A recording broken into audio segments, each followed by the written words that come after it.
Genesis chapter 18. The Lord appeared to him by the oaks of Mamre, as he sat in the tent door in the heat of the day. He lifted up his eyes and looked, and saw that 3 men stood near him.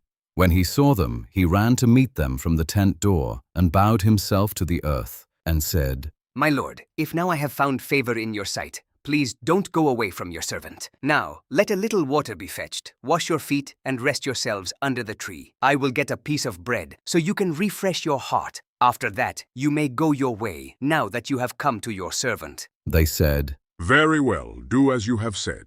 Abraham hurried into the tent to Sarah and said, Quickly prepare 3 seahs of fine meal, knead it, and make cakes.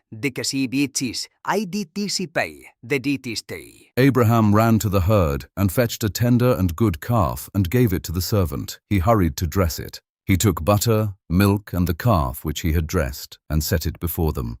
He stood by them under the tree, and they ate. They asked him, Where is Sarah, your wife? He said, There, in the tent.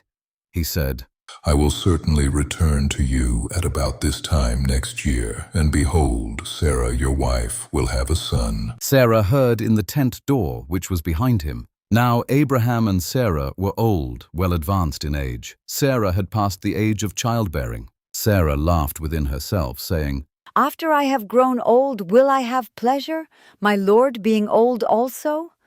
The Lord said to Abraham, Why did Sarah laugh, saying, Will I really bear a child when I am old? Is anything too hard for the Lord? At the set time I will return to you when the season comes around, and Sarah will have a son. Then Sarah denied it, saying, I didn't laugh. For she was afraid. He said, No, but you did laugh. The men rose up from there and looked toward Sodom. Abraham went with them to see them on their way.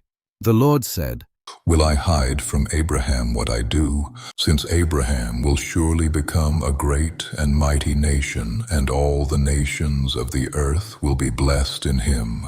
For I have known him to the end, that he may command his children and his household after him, that they may keep the way of the Lord, to do righteousness and justice, to the end that the Lord may bring on Abraham that which he has spoken of him. The Lord said, Because the cry of Sodom and Gomorrah is great, and because their sin is very grievous, I will go down now and see whether their deeds are as bad as the reports which have come to me. If not, I will know. The men turned from there and went toward Sodom, but Abraham stood yet before the Lord. Abraham came near and said, Will you consume the righteous with the wicked? What if there are 50 righteous within the city? Will you consume and not spare the place for the 50 righteous who are in it? May it be far from you to do things like that, to kill the righteous with the wicked, so that the righteous should be like the wicked. May that be far from you. Shouldn't the judge of all the earth do right? The Lord said, If I find in Sodom 50 righteous within the city, then I will spare the whole place for their sake. Abraham answered, See now, I have taken it on myself to speak to the Lord, although I am dust and ashes. What if there will lack 5 of the 50 righteous? Will you destroy all the city for lack of 5? So jubrit in den, 1 city east. He said, I will not destroy it if I find 45 there. He spoke to him yet again and said, What if there are 40 found there?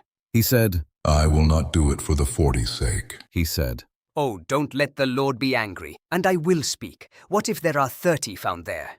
He said, I will not do it if I find 30 there. He said, See now, I have taken it on myself to speak to the Lord. What if there are 20 found there?